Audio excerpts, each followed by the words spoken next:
Yay!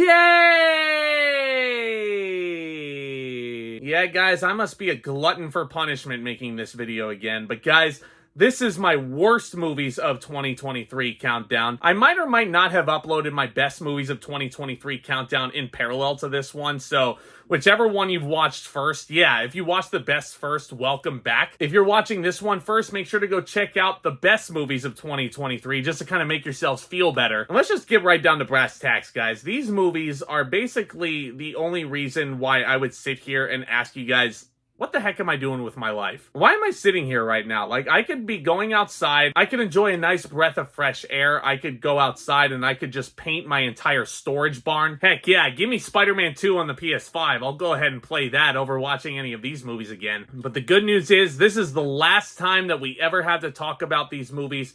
So let's put them out of their misery, shall we? While we're putting them out of their misery, hit that subscribe button as well as the thumbs up on your way out, especially if you enjoyed what you saw today. Let's go ahead and start off with a few dishonorable mentions. Movies that I really despised, but there wasn't enough room in my 10 least favorite movies of the year for them. But they still deserve to be mentioned.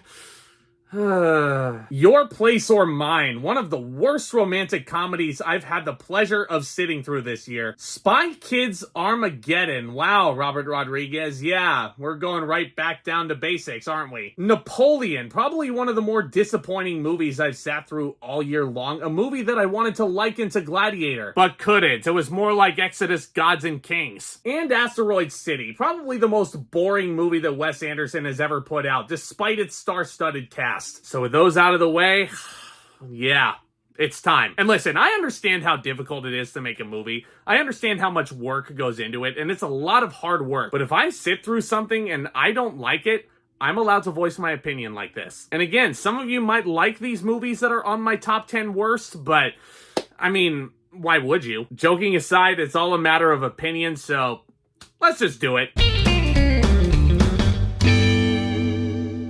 Oh, I can already tell that a bunch of artsy film fans are gonna hate me for this opinion, but my number 10 worst of the year, May December. Like, oh my god. Like, I get what the director was going for here. I get the grainy, raw feel of this material. But by the end of it, it just kind of felt like this whole character arc Natalie Portman has is ass backwards. Easily, to me, one of the biggest WTF movies of the entire year. If there's one word I could use to describe the machine, annoying. Now look, I'm sure Brett Kreischer is a nice guy, but a stand-up comedy of Brett Kreischer is probably a lot funnier than this. The whole point of comedy is to make you laugh, right?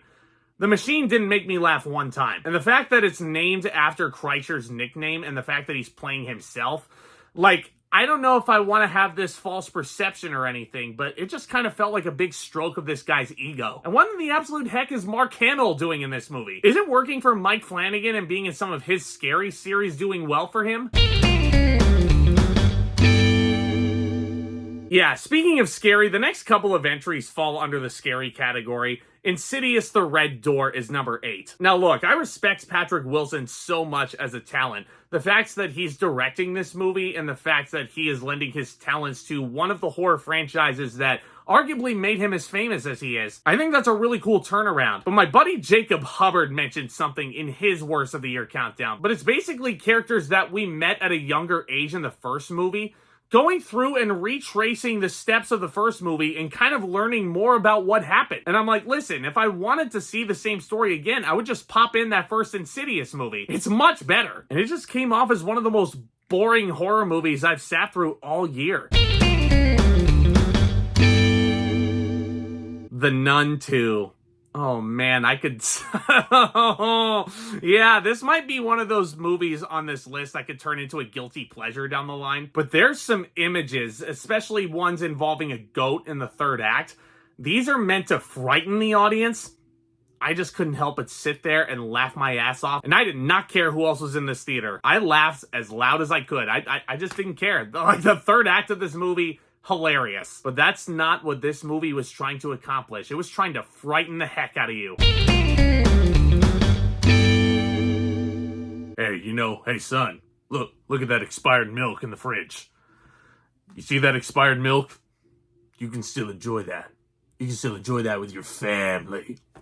No, did you hear me? You can still enjoy that with your family. Yeah, terrible Vin Diesel impersonation. You're welcome. Look, the reason why I'm bringing up this expired milk analogy when I describe Fast X is, listen, this movie, when it initially came out and when I saw it in theaters, I thought it was at least passable. I think this movie is definitely better than F9. They understand that you're not supposed to send the family members up into space and also allow the audience to suspend their disbelief. The sheer existence of this movie just really rubs you the wrong way, doesn't it? This is a franchise that should have ended 3 movies ago. Once Paul Walker tragically passed away prematurely, they should have ended it with Furious 7. But no, they decided to keep it going. Vin Diesel decided to keep these movies going way past their prime. He put John Cena in the last movie because he felt like he needed his wrestler. And now he's claiming the reason why this movie did not do well at the box office is because of Aquaman, Jason Momoa. Well, I got news for you, my friend. Jason Momoa was the best part of this movie. Yeah, this is a franchise that is in shambles. This movie is better than F9 in my opinion, but not by much. Number 5 is 65. See how that worked? This is a movie I'm very sad to say is on this list, because there was a huge missed opportunity here to do something really cool in the science fiction genre. Adam Driver basically running around in modern worlds mowing down dinosaurs. Yeah, neat. There is never an explanation in this movie as to how Adam Driver is actually interacting with all these creatures. It's never really explained that he's a time traveler who's going back to the beginning of time 65 million years ago. Even though there are some attempts at some cool imagery and some cool action sequences, the emotional crux of this movie was taken away when Adam Driver's character's actual daughter is replaced by a character that Adam Driver can't really talk to, because this character speaks a whole other language. Yeah, judging from the trailer, 65 should have been so much more dope than it actually was. Oh, Meg 2, The Trench. Speaking of movies that wanted to be super freaking dope, this movie, it takes itself so freaking seriously. And it's so awful in just about everything that it tried to do. This is the other movie on my list that I would consider a guilty pleasure in addition to The Nun 2. I mean, it's Jason Statham being Jason Statham, whoop-de-doo. And it's almost like the movie forgot that the main villain of this movie was supposed to be the gigantic megalodon. And then once you actually see it in a third act that feels very much shoehorned to fit the title, yeah, this was a mess. You want to talk about messy? Look no further than Aquaman and the Lost... What was it called? Lost Kingdom.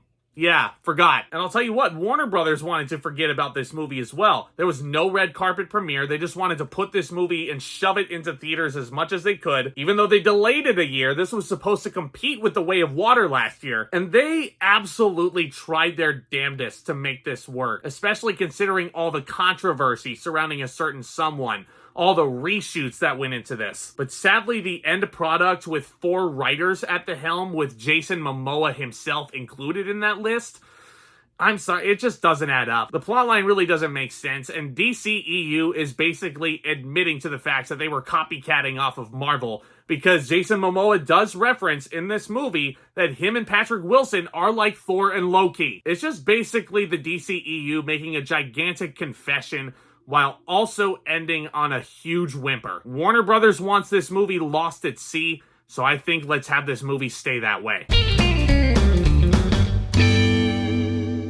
I'll be honest, I almost put Heart of Stone at number 1, because this is, no question about it, no ifs, ands, or buts, one of the most boring movies I've ever seen in my life. The fact that this whole entire runtime, I was just looking at this, and I was looking at Gal Gadot, I just could not help but see Mission Impossible. And a movie that was trying to be Mission Impossible, accessible to the viewers who did not go to the theater to see Mission Impossible. So they put it out around the same weekend as Dead Reckoning Part 1. And they were like, okay, if you want Mission Impossible at home, yeah, here you go. I feel sorry for those people that missed Dead Reckoning Part 1 in theaters, because if they watched Heart of Stone instead, they paid a huge price. And that huge price does not involve putting on a mask and going to a movie theater and paying a bunch for popcorn. No, that huge price is basically falling asleep at a movie that wishes it was something it's not. Speaking of phony, my number one pick for the worst of the year. I mean, what other movie was out in 2023 that made me as mad as this one? Well, without any further ado, let's talk about it one more time.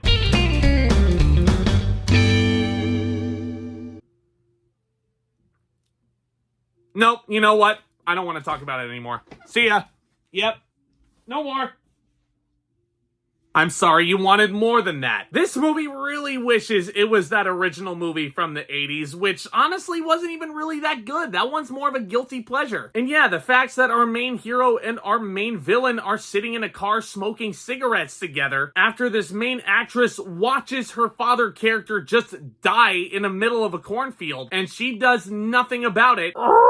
Don't even get me started on that He Who Remains, because that thing, you want to talk about horrible CGI from Aquaman 2, this thing, yeah, you could definitely tell it was not there. And it's also the fact that the kills in this movie aren't even really all that entertaining or creative. The movie doesn't get as gory as it's promoting to you. Like, I feel like the most gruesome death in this movie is the kids burying all the adults in the town alive, which is definitely, yeah, 100% a gruesome way to go. But the movie was marketing this as a complete bloodbath. Yeah, this movie was far from a bloodbath. If anything, there was a little leak of blood here and there, but yeah, again, a horror remake, very high on this list. Last year, my number one was Firestarter. And yeah, here we go. Another Stephen King adaptation takes the cake here. So moral of the story, if a Stephen King movie is already out there and people already enjoy it, don't remake it unless you actually have a good vision and a way to improve upon the original. It Chapter 1 is the exception, but everything else, leave it. And we're done. Yeah, I hope that list was as cathartic for you guys as it was for me. Thank you again for tuning in to another great year in movies. If you haven't seen my best movies of 2023 yet, go check that out. And then hit that subscribe button if you're new. Hit that thumbs up as well. That would be a huge help. And stay tuned for more videos very soon as we start off a brand new slate in 2024. I'm very excited to talk about all of those with you guys. So with all that being said, Back Talk commence.